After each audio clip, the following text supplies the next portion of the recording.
morning, freedom lovers. Freedom farmer here. Just thought I'd give you a little insight into homestead living. You know, it's all fun and that, raising the animals and growing the food and getting all the freedom lifestyle going on. But owning a property comes with expenses, and it also comes with hazards and jobs that you have to do just to manage the land. So I was laying in bed last night and I heard off in the distance this massive crack, and then it was just silent for like 3 seconds, then just poof. I was like, whoa, what was that? So anyway, I've come out to have a look out in the paddocks over here, and this is the kind of stuff you've got to deal with. I run camping here as one of the things we do, so this is right in the driveway to one of the camping spots. Check out what you have to deal with. Right, so this is the road on the way to the camping spot. That's the camping spot out the back there, that's one of them. And this branch, huge, fallen down.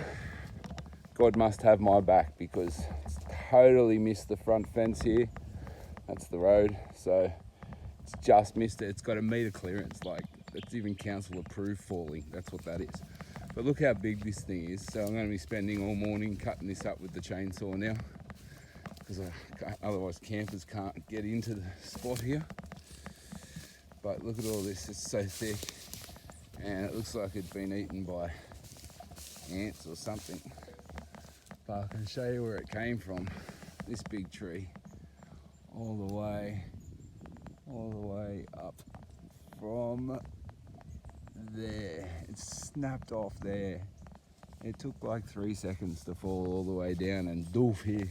Okay, anyway, we have to get rid of it, otherwise I can't have campers in this spot, and it's part of the off-grid idea to generate some stream of income.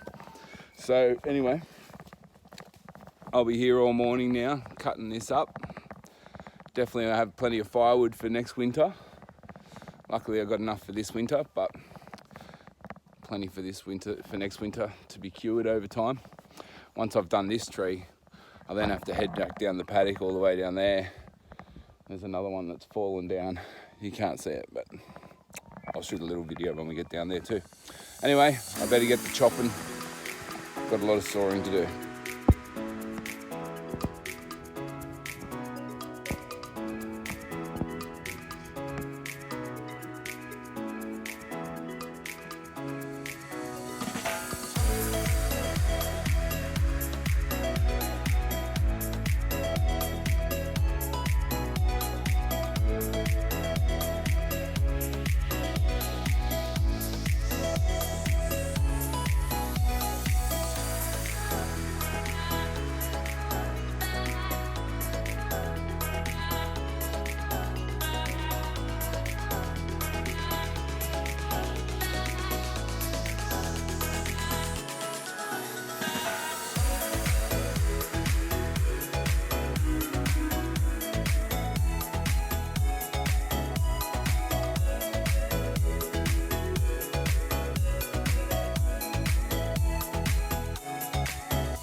Access open. Woohoo! All right, so here we are. Come down the bottom of the paddocks here, and we're going to cut out this other tree now. I just took a couple of hours on that last tree. I've got ants everywhere, all in my shirt, in my pants, in my hat, coming out onto my face and everything from that last tree. It was full of ants. Anyway, this is the next one that's fallen down. It's been here a couple of months, so it's it's broken up a little bit more and it's died off the leaves. But the reason why I waited for this one is because I had to get a different chainsaw because it's actually on the fence.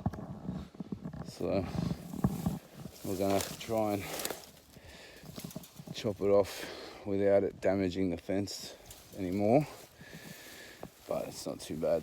Kind of fell over the top of it. So anyway, more chopping to go. Time to chop this one up. Hoorah. Okay, that one's done as well. That was hard work. That was hot. All right, let's have a look. She's in bits. I'll come back down here tomorrow with the tractor, pick all those up and get them all stored up for next year's firewood, and should be good to get me through next winter with the amount of wood that I've cut up today.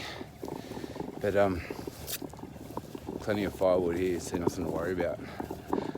All right, guys, just some of the jobs you have to do when you're on the farm. Self-sufficiency does sound good. It is good, don't get me wrong, it is good, it's really good. But there is jobs to do. It's just not all sitting around looking at animals and that. For instance, I've got a sick chicken at the moment, and the chickens lay a lot of eggs for me, so well, even if they didn't, I'd still be out there looking after it. So I've had to look after this chicken now for every morning for the last week at least. Go out and hose its bum off and disinfect it and medicate it. So there's all the non-glamorous jobs that also need to be done when you're running a homestead, acreage, self-sufficient farm, whatever we'd like to call it.